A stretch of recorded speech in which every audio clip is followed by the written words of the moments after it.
The world is in turmoil. Also, the post-corona era will be full of challenges, old and new. How do we safeguard the future of next generations?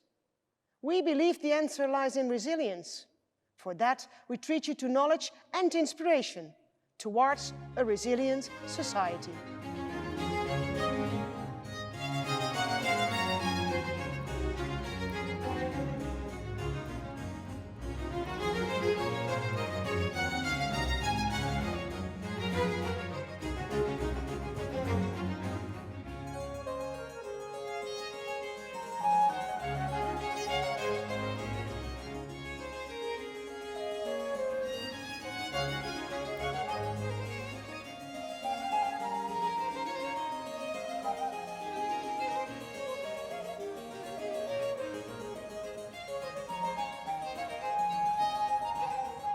(1842), Dies Natalis.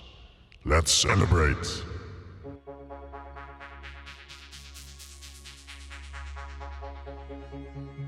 A resilient society is, by definition, a society that is able to sustain its functions and prosper, even in the face of adversity. Adapt to new situations in which we can deal with threats, and a society in which no one is left behind, trying to avoid huge inequalities. Now, importantly, because of the many challenges we are facing, but it means that you are able to respond to anything that may happen, but also to learn from shocks and disruptions like the COVID crisis and to adapt.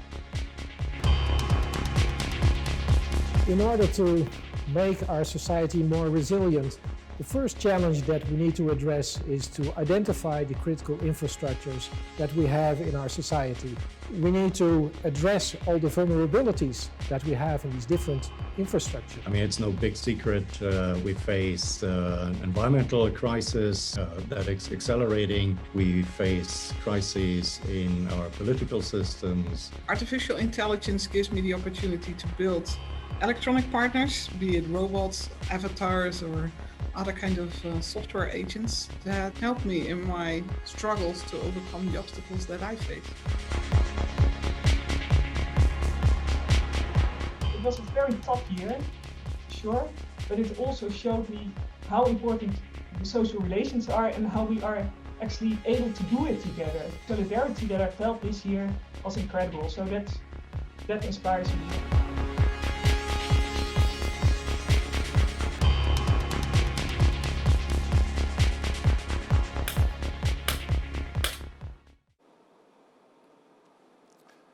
Good afternoon. Welcome to our Dies Natalis 2021. Welcome colleagues, students, alumni and all those who care about TU Delft. What a difference a year makes. This year, no procession of professors, no filled auditorium, but as you can see behind me, an almost empty campus. A site that symbolizes the crisis that started early last year. A year on and the pandemic is far from over. I am more hopeful though. Now the rollout of vaccination is underway. But I am also worried about the effects of prolonged online education on students and on staff, and about all the stress a renewed lockdown is bringing. 2020 has been a very tough year for all of us in many ways. Yet, looking back, it seems to me that we coped quite well under these circumstances. One way or another, we continued our education, our research and most other activities. It was hardly ideal and far from easy. And we all have our own story to tell about 2020, about how we juggled our responsibilities at home and at work, how we worried about our loved ones, and how we tried to stay focused and motivated through it all. A number of these stories we have collected in our annual portraits, this year dedicated to our university in times of Corona. You can read them online on our story platform. And if there is one thing the heroes of these stories have in common, it is the resilience they show. They do not fall apart under stress, but carry on despite everything and adapt to the new situation. They manage to make a virtue out of necessity. They steer their research in new directions or speed up the introduction of robot manufacturing in education. They see the positive side of things. For example, that forced online education now lowers the threshold for blended education later on. All the while, they show remarkable modesty. This is what we do, they say, and this is just us, engineers being ingenious. And we were glad to be able to help. In fact, they should be proud of themselves. And so should you. Because these tales are about all of us. And they were written to honor your impressive achievements in the past year. So on balance, many good things happened, even in such a bad year. Resilience, then, is a great characteristic to possess in times of crisis. Not just the current crisis, but also all of the crises that have seemingly taken a backseat, but are still out there. Ongoing global challenges like healthcare and climate change issues, and dwindling natural resources, and threats to the world's ecosystems. To weather them, societies with all their interlocking systems must become much more resilient. What do we mean by that? A resilient system or community or society has to be able to withstand and recover from unexpected events like natural disasters, cyber attacks, or economic crises. Moreover, it should not just bounce back, it should also be able to learn from the crisis and to adapt. So how resilient did we prove ourselves to be in the Netherlands during the corona crisis? We all know the story. Our healthcare system was in danger of becoming overwhelmed. And to stop this from happening, life as we knew it ground to a halt. The effects of COVID-19 rippled through our healthcare system, our politics, our social circles, the economy, transport and distribution systems, and so on. It showed the unexpected ways in which all these systems are interconnected. How can we, as a university, a country, a global community, be better prepared for the next foreseen or indeed unforeseen disasters? How can we safeguard next generations? How can technology help us in this?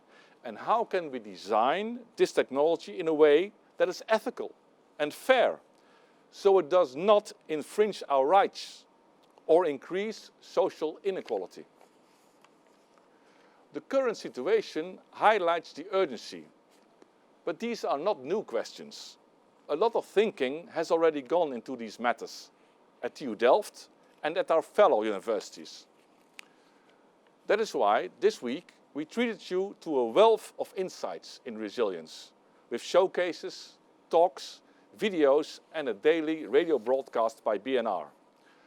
Society needs resilience and resilience needs technology. That is the central message of it all. Today we conclude with this live event.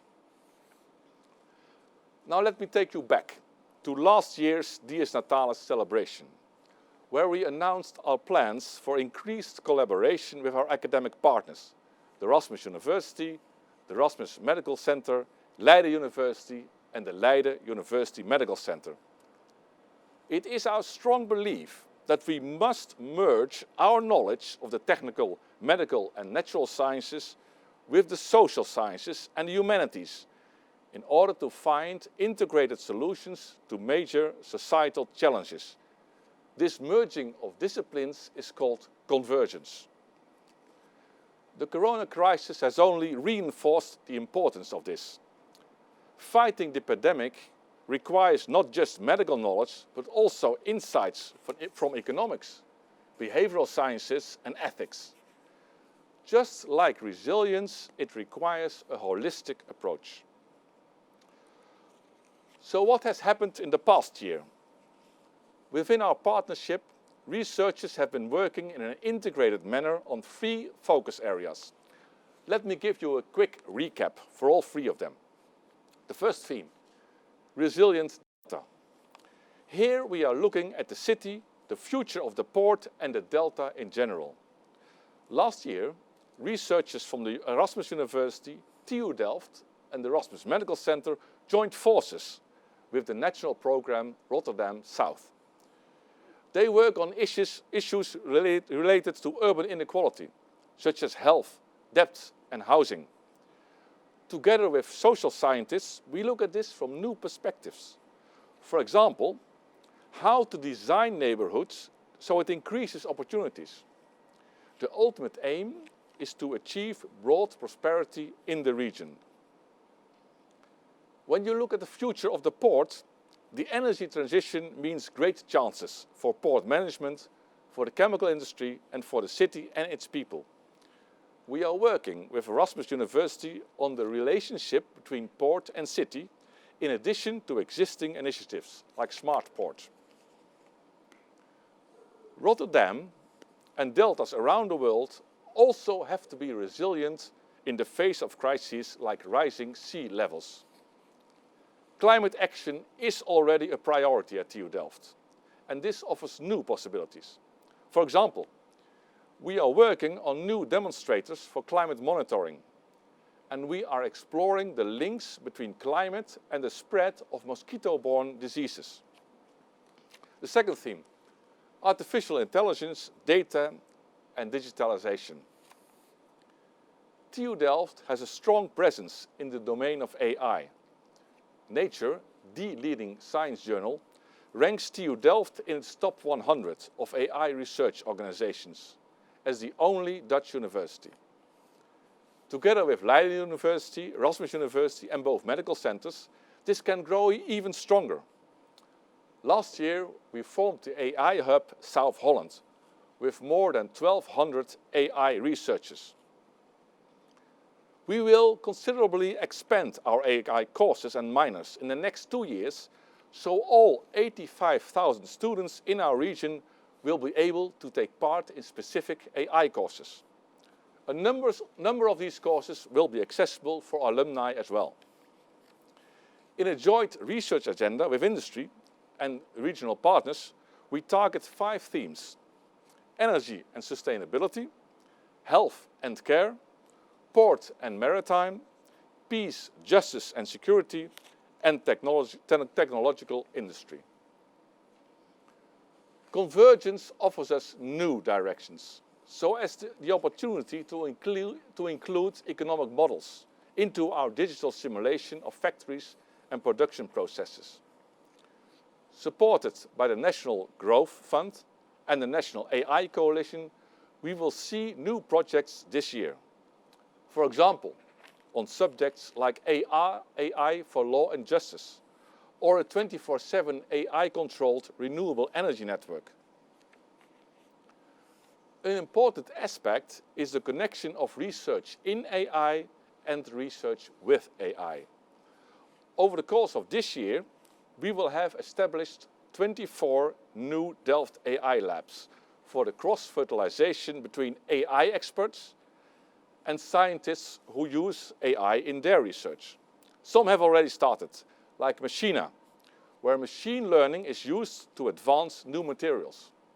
Or iDoor Lab, where AI is used to tackle water problems in the urban environment. In all of these activities, we take a human-centered, responsible and ethical approach to make sure that complex systems will benefit people and society. Third theme, health and technology. This is where our convergence activities originally started, even before we put a name to them. As ever, there is great enthusiasm, and ideas for collaborations are coming from all sides. At the first open meeting for interested researchers this year, no less than 500 people showed up. We have built a convergence ecosystem, a community of 30,000 students, researchers, clinicians and entrepreneurs who work together on research, education and economic impact. To name a few initiatives, there is Healthy Start, focusing on the years from conception up to adolescence. In Consultation Room 2030, we use a research by design approach to develop the consultation room of the future. All in all, we want to start up at least 10 new flagships with a budget of 5 million or more over the next 5 years. This year, we are setting up conversion squares where people can meet up and work together online.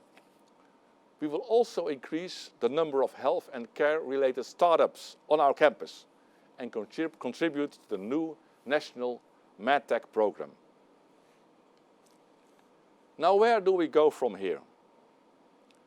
For many of us, the crisis has been a wake-up call that showed us the things that really matter. We have also seen that if we have to, we can quickly adapt to new situations and learn to live our lives differently. And if we all act together, we can make a change. So if and when this is over, let us not just bounce back to how things were before, but let us use this crisis as a springboard for the future, for a new future. A future where we no longer put short-term economic gain over long-term public health and sustainable development.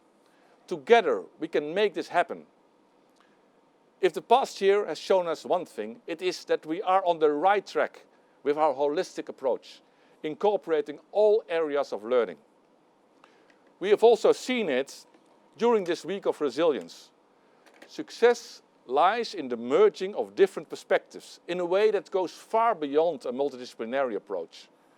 We need to do this systematically and on a large scale. Big questions need big science. And convergence is our way of achieving that. In fact, it's our responsibility as a university, as academics, as engineers. However, the success of a lot of what we do, including our convergence initiatives, also depends on physical proximity. By being able to meet up and to exchange ideas. We have worked hard to transform our own campus into an innovative ecosystem with some 245 businesses at the last count and the research infrastructure including numerous living labs. New joint research labs and meeting spaces are being created as we speak. That is why it saddens me to look behind me at the emptiness. Just like you, I can't wait to see our campus come to life again. And I hope to welcome you back soon. Thank you very much. Yes, and while Tim joins us here at the table, coming from the cold outside here inside, I too would like to welcome you. My name is Art Royakkers. I'm a TV host and radio interviewer here in the Netherlands.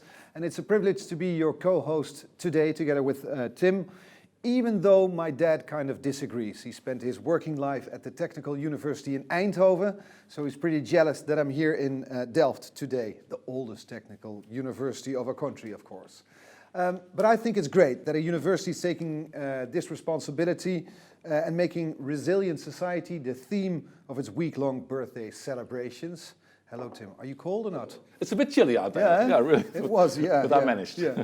I myself was on BNR Radio this week, where our show, The Big Five, was all about technological resilience. You can hear the podcast in the BNR app, because it was, well, pretty parallel to what you guys are doing here this week. These were fascinating conversations about how technology can contribute to resilience. And this is an issue close to my heart. I wrote this book, De Eeuw van mijn dochters, The Century of My Daughters, and I tried to talk to scientists about the century that lies ahead, also scientists of your university, Bart van Arem, for instance. Great guy. Yeah, and Joris Melkert, about simple questions. Do my daughters need their driving license? Because we get all these self-driving cars, for example. What was their answer? Yes, actually, yes. Okay. Well, basically, probably in the future we'll need 2 driving licenses. So I better start saving up money, they told me. Because the car itself also needed a driving license. I see, yeah. But anyway, treating people to knowledge, that's what you guys are doing here, and I find that a beautiful thought. This is a message of hope and looking ahead, and that's something we can use in these times, I guess. Welcome here, Tim. Thank you very much, Art. Official robe, because the protocol requires you to wear the beret and the robe and everything. So good to see you. We talked a bit, this is your 36th DS Natalis here. Yes, it's my 36th year working as an employee at this university. So a great place to be. Yeah. I enjoy it very much. Yeah, indeed. and your 4th year as, well... As a rector magnificus, that's exactly, right. yeah. This is a once-in-a-lifetime DS Natalis, I guess. Yes, from one side it's very sad, of course, to see this and everybody at home and so on. But the other side, if we look back at what happened and how we coped with this tragedy over the last year, I'm positive about the future. Yeah, okay. Absolutely. And how hopeful are you about, because you talked about resilience, this is the theme, of course, of this week. How hopeful are you about a resilient society? Well, in fact, I feel privileged to work in a community, to be part of a community that has a hands-on spirit, a can-do spirit. So if we look back, people shifted their research almost immediately to be able to answer questions that were related to the COVID disease. So looking at that, I have full confidence that we will not only bounce back, but we will use this as a step to make things much better, as a boost. For instance, the balance of online and on-campus education really has gotten a boost. So I'm quite confident and positive. Yeah, this will be a turning point. Absolutely. Yeah. If we do it right, it will be a turning point for the better. Yeah. And how do you see resilience in relation to the next generation? Because how many students do you have here in Delft? 27,000 27 at the moment. So So basically it's increasing every year. Yeah, 27,000 children of yours in a way. Yeah, absolutely. If you look at that generation, how do you see resilience? I think it's very important to incorporate their voice. It's their future that is at stake. But I'm very confident. If you look at this generation of students, the students that we educate right now, they have resilience in their DNA. They have inclusiveness, collaboration in their veins. Yeah. They really care about a better future. This is different than the generation of, say, 10 years ago? I think so, yeah. They were more here to have a nice job, a great salary, a nice car, and so on. So I think it differs, again, for the better. Yeah. So I really strongly believe in this generation. But even more, perhaps also important, is the coming generation of students. Because you cannot start early enough. And perhaps you have time to look at the video where we interviewed Mimi and Rayan. They are in the last year of the Horizon elementary school here in Delft. And in fact, they will be a part of the executive board of the university for one day. Yeah, CEO of the day, CEO, for one day, for one day. And it's interesting to hear how they see the responsibility of a university. Okay, so, let's have a look. De universiteit helpt mensen om verder te komen en de wereld beter te maken. Want als je het samen doet, dat je er meer...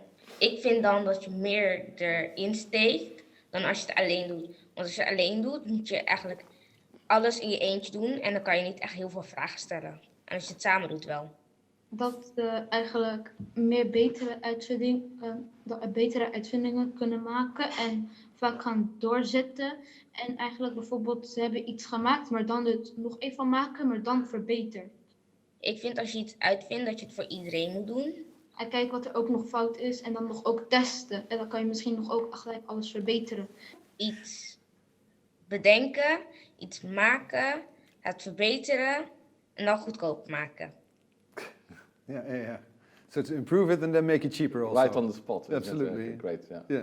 So this was about collaboration. Your students also collaborated with the BNR News Radio this week. Huh? They made a podcast. Yeah, and were you happy with it? Was it okay? Yeah. Well, I heard several bits of it. So they talked to the guests we had in our show, The Big Five, and they made their own podcast. I think you can see it on your website. So perhaps it's time for us to take a step back and to give them all the opportunities and they deserve it. Yeah. So I have full confidence in this new generation. Okay, it's good that you're hopeful. Then our next guest, she's someone with an impressive international curriculum CV. It's Marietje Schaken. She is a CV, I wanted to say, I'm sorry. It's Marietje Schaken. She's a Dutch internet and privacy expert and former politician. For a decade, she sat in the European Parliament for D66. But last year, she traded the Brussels arena for the US. And there she's a lecturer and director of international policy at the Stanford University Cyber Policy Center. This is a center that focuses on limiting the damage of cyber attacks and reducing the harm from escalating conflict in cyberspace? I can guess, well, I guess she had quite a hectic week over there in the US, but still she's with us today, so we're very grateful for that. We may hear about the last, news later. First, I would like to give her the floor because we're eager to hear her vision on how important technology is towards a resilient society. Marietje Schaken. Thank you very much. Resilience Needs Technology was the title that was given to my contribution today as we gather to celebrate the 179th years of the existence of the TU in Delft. So first of all, a very warm congratulations on these cold and also very distant days. Let me start by turning the proposition around, that technology needs resilience, but also to add the question, resilience for whom? The contribution of technology to a better or worse, a more stable or unstable, a functioning or dysfunctioning society has been debated over centuries. And I suggest we aspire to resilience for the public amidst the growing presence of technology, which has come under a new spotlight since two game-changing events have happened. One last January 6th and the other on last December 13th. December 13th, for those of you who need a bit of a refresher, was the day that the SolarWinds hack in the United States was first reported. Vulnerabilities in software and supply chains were used to intrude into US government ministries' systems covertly. Now, this is a very common attack method, but the sophistication in this case was unprecedented. Besides the US Department of Homeland Security, impacted users include NATO, the European Parliament, but also AstraZeneca. And if it had not been for FireEye, a security company in the cyber field, which also became a victim of the SolarWinds intrusion themselves, we might not have known what happened at all. Later, more information was shared by companies like Microsoft, one of the world's main software vendors, reporting that its crown jewels, the source code, was accessed through this hack.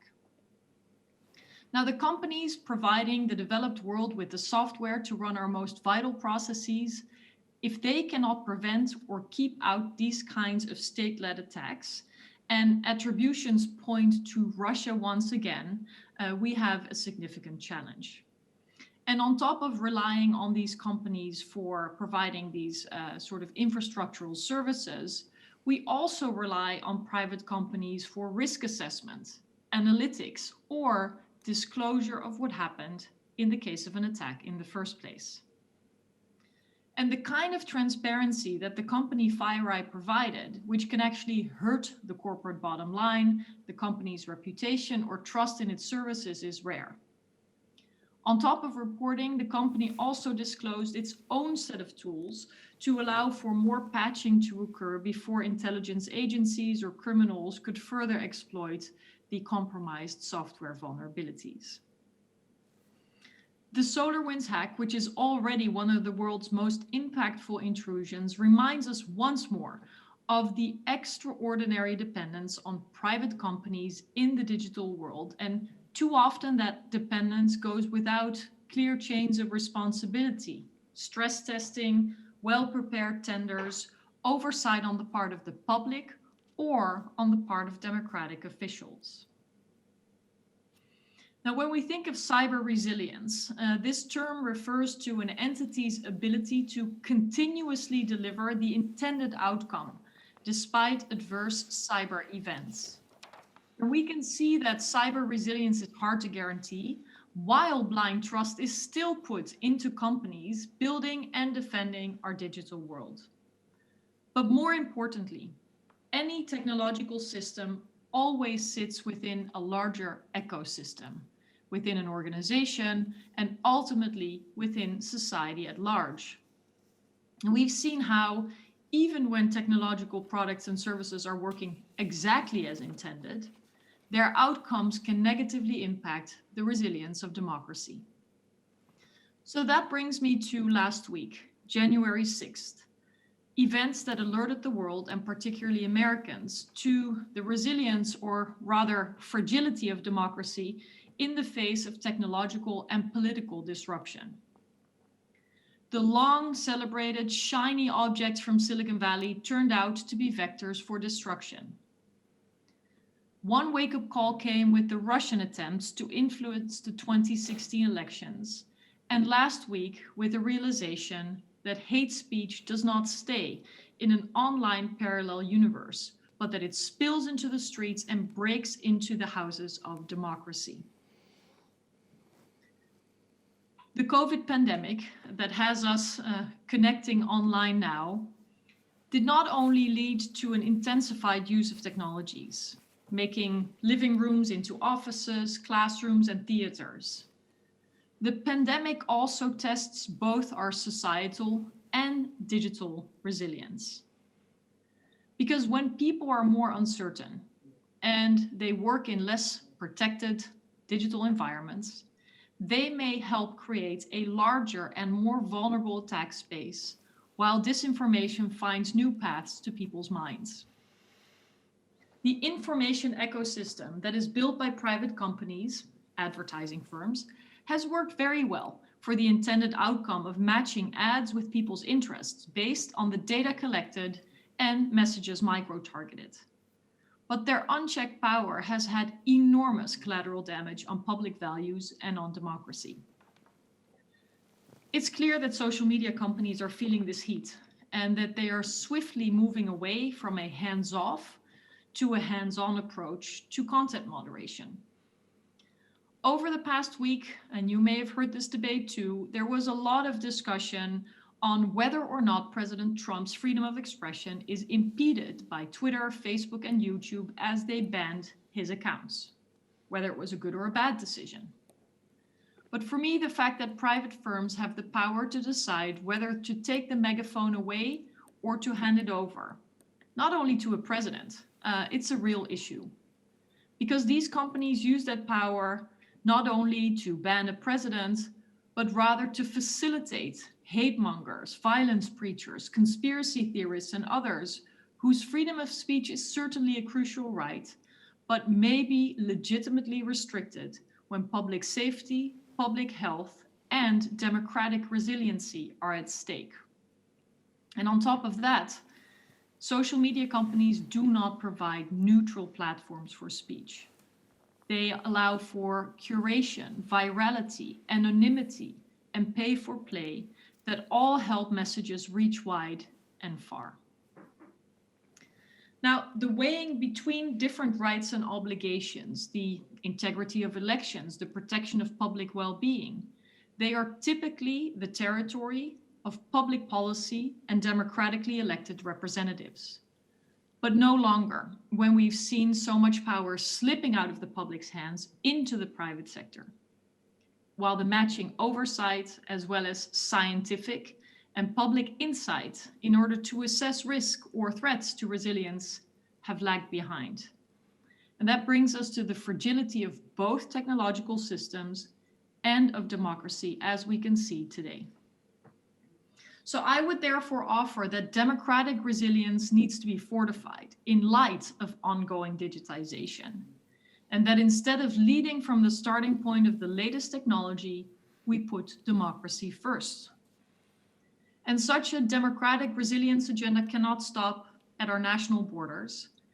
If we compare it to the scale of private companies taking powerful positions in governing in the digital world, but also as a systems competition pulls democracies into a global geopolitical battle with authoritarian governments that instrumentalize technology for their non-democratic agendas, cooperation and scaling of democratic efforts is key. So to conclude my brief introduction, we see a growing friction between resilience in the context of digital systems and the negative impact on the resilience of democracy, not only when technology is broken or breached, but also and even particularly when the technology works exactly as is intended.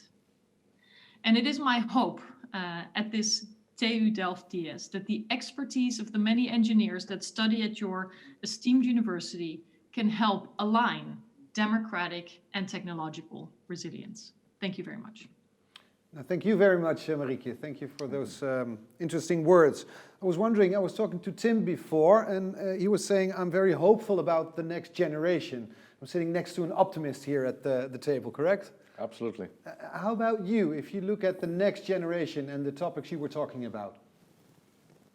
Well, when I look at my students at Stanford, certainly they fill me with energy and optimism. And I think that they are very much aware that they are rising to the job market to take responsibility in society at a most crucial moment. And I first want to acknowledge how difficult the impact of the pandemic has been, first and foremost, for young people. Yeah. I mean, I think if we struggle sometimes, imagine people living in student dorms, away from their family, away from friends, and the kinds of fun that one might expect during university years. Mm-hmm.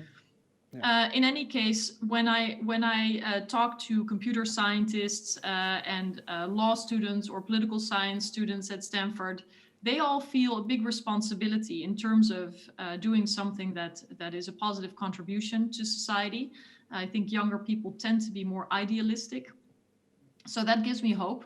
But there's also a harsh reality. And this has to do, again, with the relationship between the private sector and the public sector, which is that if you have student loans that most students have in the United States of, tens, if not hundreds of thousands of dollars, then a salary in the public sector will never come even close to what they can earn when they go to some of the big Silicon Valley successes. And this leads me to a broader concern for society and democratic governments, which is how do they compete when it comes to talent, when it comes to compute, when it comes to access to data, and when it comes to creating an ecosystem in which the most interesting innovations can be created. I think the asymmetry between the private sector and the public, I know that universities may struggle with this as well, is an issue of concern. And I hope that we can have some political focus on that aspect of digitization as well. Yeah. What's your take on this subject? What would be your answer? These are very interesting and intriguing questions. How can the public sector compete? But what would be your answer? Well, I don't want to state the obvious, but I do think that European cooperation and also investment of public resources are two obvious paths where there can be a bigger impact also of scaling of, for example, pooling research data and pooling capabilities, which would be helpful. But I also believe that the public interest really deserves defending and building. And so it's entirely justified to spend public resources, and maybe a new space for that will open up in light of the fallout of the pandemic, because job creation, investment programs may be needed in order to overcome this challenging moment, which I fully agree with your introductory remarks, should not only be an agenda of sort of repairing, but also an agenda of renewing. Tim? Yes, we try and to incorporate ethical aspects in the development of technology. But you talk about the democratic values. Do you think that it is important, that it is possible to embed those values in new technology? Or how do you see that? Well, one of my observations is that there is almost no consideration of the impact on democracy on the part of engineers. And I don't think it's ill intention. I just think it's a matter of living really in parallel universes. And ethics are probably always a good lens to look through, whether you're developing software or teaching children. But it's also oftentimes a multi-interpretable set of principles. If you read the ethics guidelines of the Chinese government when dealing with AI, you may recognize, 95%, even if the context is most decisive in terms of, what those ethical principles amount to for the people involved. So I'm a bigger fan of going back to rule of law principles to actually anchor agreements and rules in regulations that are enforceable and that people are accountable. And I do think that the next phase in considering the context within which technology is used, will have to see engineers and lawyers and other experts of the law, of the political system, sit together so that indeed the design can appreciate the context, not only in the best possible scenario, but also in the worst possible scenario, and have more safeguards for people's rights and freedoms. And given how much pressure democracy is under, I think we owe it to ourselves to dedicate more protection and attention to it. And we talked about the difference between the US and the EU. Well, you talked about it when you talked about the universities and the students and the loans. If you look at the theme of this week, the resilience, and you look at the difference between the US and the EU, how would you state that in words? Well, the positive aspects of EU thinking here are that public values, democracy, the rule of law are the foundational principles upon which regulatory initiatives are taken. So I think the positioning of the EU is a very good one. The reality, which makes it fragile, is that it's very dependent on technologies coming from elsewhere, and that it lags strong cooperation to assess, for example, national security concerns in coordinated fashion. I can give you one example. The discussion about 5G and Huawei that a lot of people have probably followed. Is it safe to have Chinese network infrastructure in our society? And while there is a digital single market, so basically a level playing field for doing business in the EU, there are 27 different governments of 27 member states that can have their own threat assessment of whether or not there's a risk posed by bringing these technologies into the EU. And this is a friction, a fragmentation that must be overcome. And in this case, an ad hoc toolbox was developed. It took about a year. But I think that kind of time to deal with these very pressing issues at the intersection of geopolitics and technology, of which we'll see many, many more, needs to be handled more swiftly and more unitedly. Okay. Thank you very much for this moment, Marietje. Thank you again, Marietje Schaken. Because we're going to go, it was interesting, I think. Very interesting. Yeah. Lots to talk about. Absolutely, yeah. And work to do, by the way. That also, yeah. Now let us have a look at the resilience of current students here at your university, Tim, because obviously it's not easy being a student in this COVID time. Marietje mentioned it as well. Imagine being a, starting student here in this year. It's especially the fresh students. For them it's dramatic, of course. Yeah. They don't know what a university is. They don't know Delft.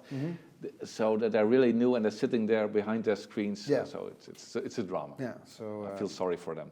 Me too, yeah. But also it shows us, because a lot of things are going on here. The typical TU Delft mentality and the resilience of Delft engineers, because there have been a lot of initiatives, people have told me, and I want to show you one. This is capital S. This is one of the combos of the Delftse Studenten Jazz Vereniging Groover. They're making music together with each other, but then online. It is possible. So let's have a look. This is a performance with a spot-on title in times like these, in times of Corona. Everybody needs somebody.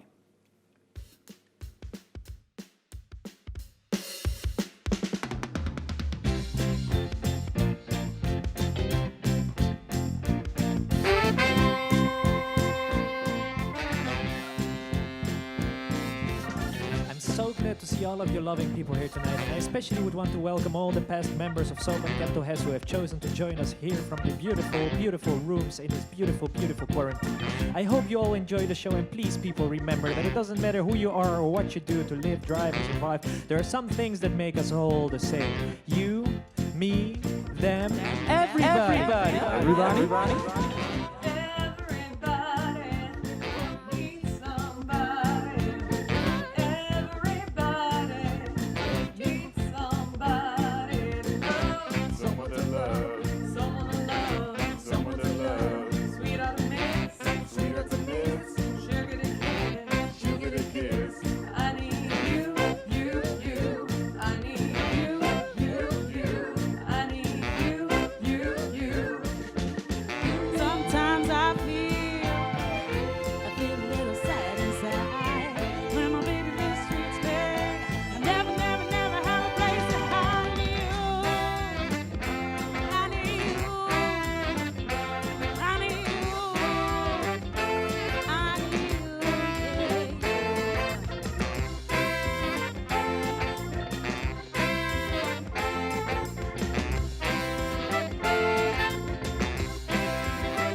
Yeah.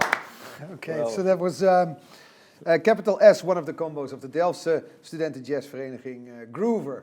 Okay, our next guest here at the virtual table is Top Woman of the Year 2019. Her name is Rianne Letchert. She's a colleague of Tim. She's the Rector Magnificus of the Maastricht University, and she has been so since 2016.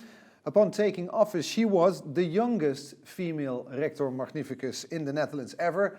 And this is not surprising because she's a great advocate of change. In this week of resilience, we mainly ask ourselves whether society is agile enough, but how about universities? Are they agile enough, Tim?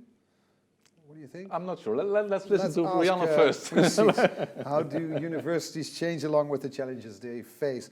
We ask Rianne Letchert. Hello, good afternoon. Good afternoon, and congratulations, Tim. Thank you, Rianne. This week and actually today. Well, I would definitely say that universities have shown to be quite flexible and adaptable to all the changes that we had to go through since the first lockdown, going to online education immediately and trying to professionalize that. From the start it was emergency remote education, but soon our staff started to also improve quality of online education and blended forms of education once we were able to open up our campuses again.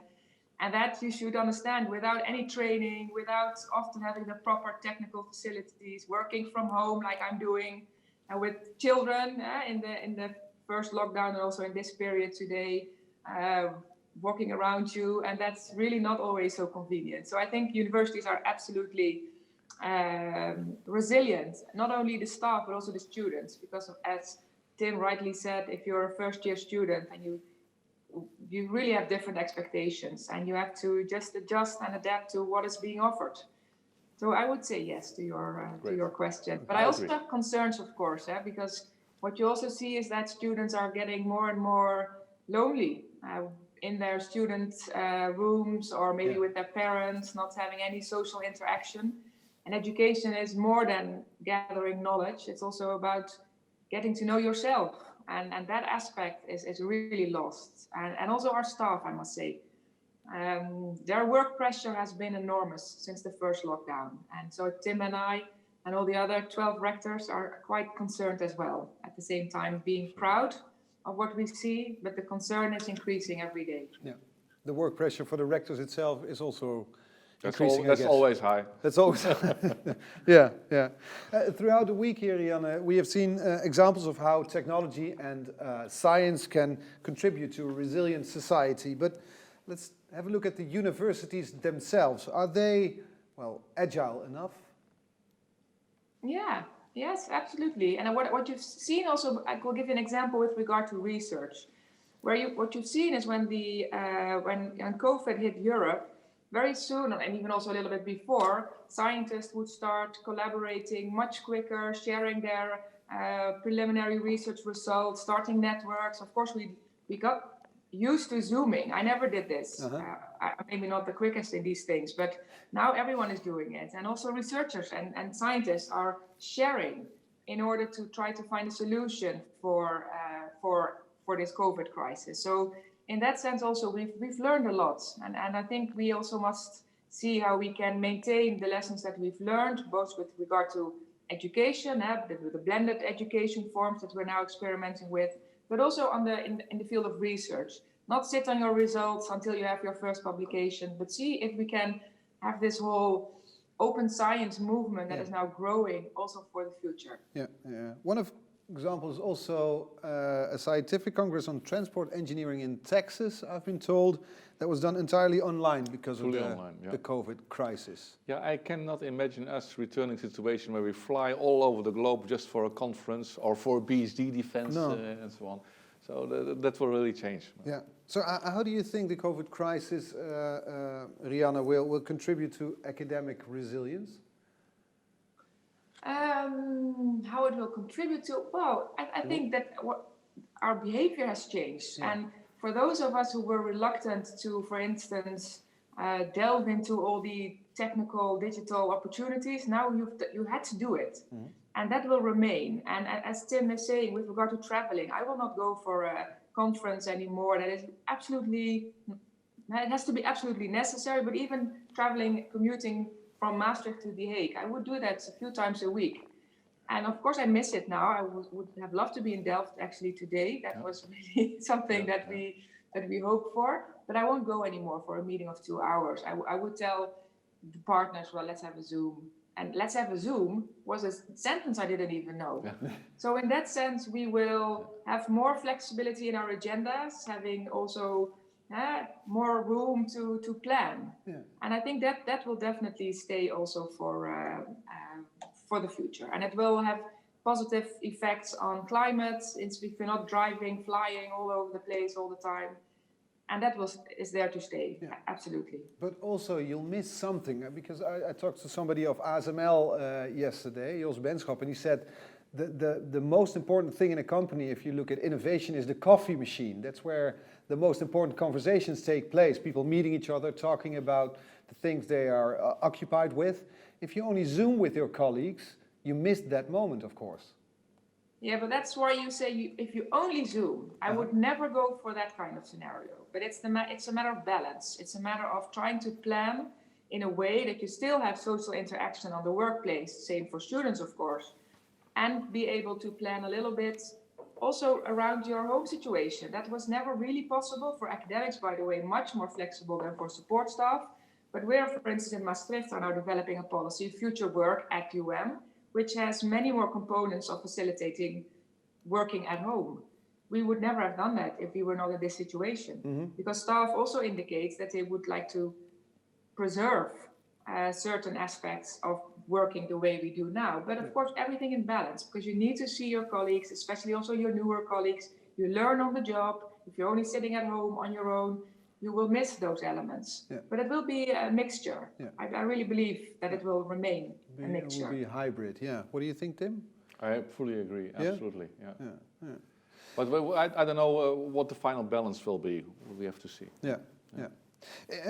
If the theme of resilience in the COVID crisis has made anything clear, is that we cannot do it alone, also in the scientific world. I mean, the power of cooperation, or the need for cooperation is more explicit than ever.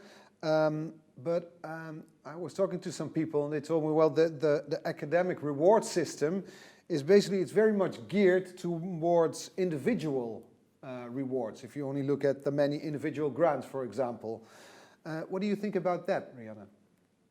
Yeah, no, that's absolutely true. And I've heard Marietje saying resilience needs democracy. Tim says resilience needs technology. I would say resilience needs acknowledgement. And we're trying to do that by setting up, or we're working on it actually already for 1.5 years, a program regarding recognition and reward of our academic staff, which is aiming to diversify career paths. So not only focusing on how good you are in the research domain, but also how good are you in generating impact, how good are you in doing your teaching, and not having to do that, by the way, all in an excellent way, but you will have different career paths. And to answer your question, also to be able to appreciate what you do towards the objectives of a team. And I will not only call it team science, because not everyone works in a lab where you jointly work on a certain research objective, but also if you work in a team department where you do teaching, where you have management obligations, where you do research, you want to generate impact. So you have these team objectives, and the way that you contribute to those team objectives should also be acknowledged in your career. So that team spirit and not only competition, because we have quite a competitive system. There, again, it's about balance. So how do you make sure that you still want to do something for someone else in your team and not only look at your own career? Okay. Rihanna is really the leading figure in trying to establish a new rewarding system for scientists. But how about the outside world, Rihanna? How can we change, well, the people out there, the Americans and so on? Because our scientists go all over the globe and there they still have their own way of measuring quality. Well, I must say that we are more and more invited, and that's also the positive thing maybe of COVID, because now it's possible, by different countries in Europe and even Asia, where they want us to talk about our program, but also where I see, for instance, in Scandinavia, that some universities are much farther ahead than we are. So we're not the only one that is doing this. We are also working closely with the organization that unites the European universities, that's the European University Association.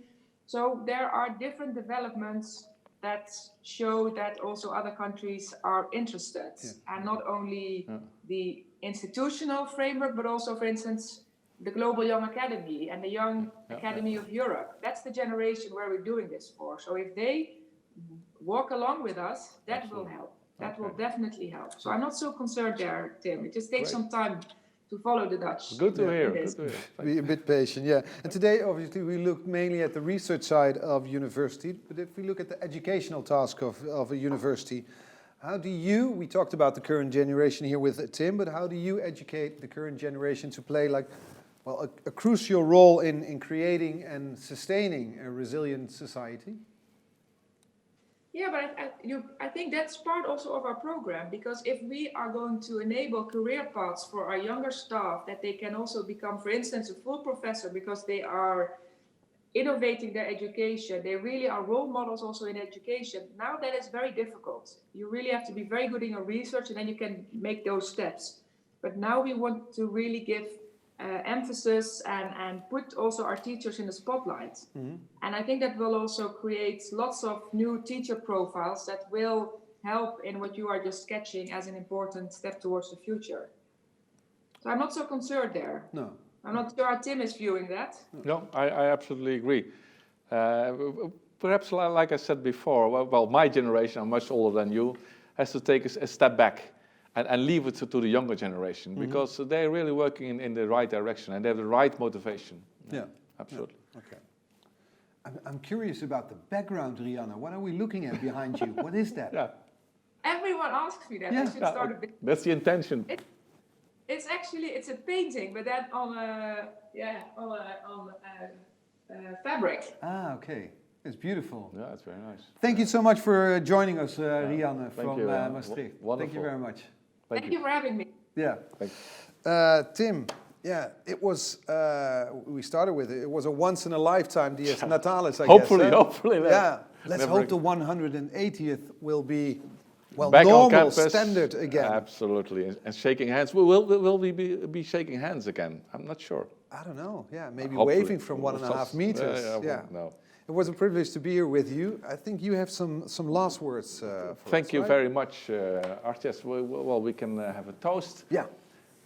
Let's do that. Here we have the champagne. Thank you.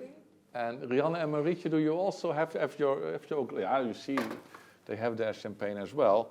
There you go. Because, okay, let's have a second. Yeah. A big box, Marietje. Yeah.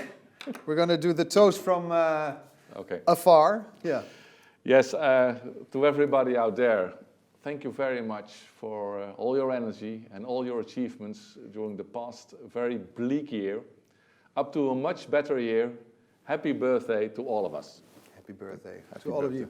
Cheers. To us. Cheers. Cheers. Rianne and everybody out there. Cheers. And I think we can treat you to another, well, treat by group. Let's listen to them to end in a festive mood. Yeah, here they are.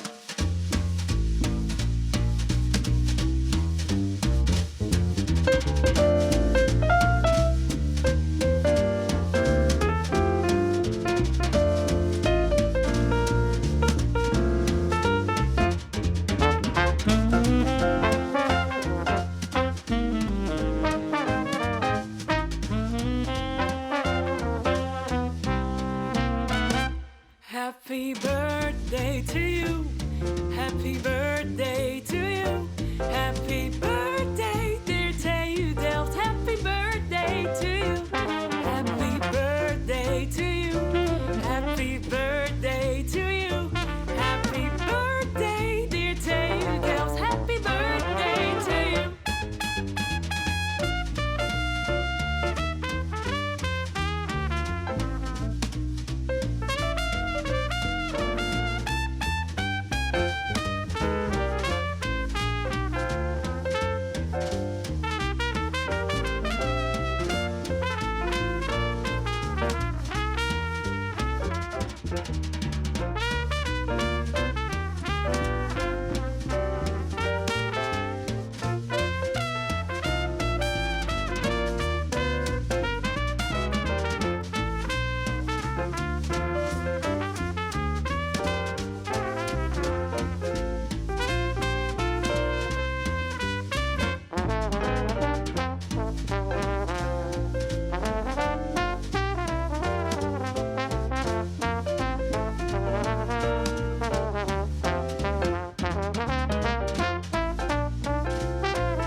Happy birthday to you.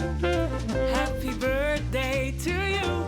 Happy birthday, dear Theo Delft. Happy birthday to you. Happy birthday to you. Happy birthday to you. Happy birthday, dear Theo Delft. Happy birthday to you.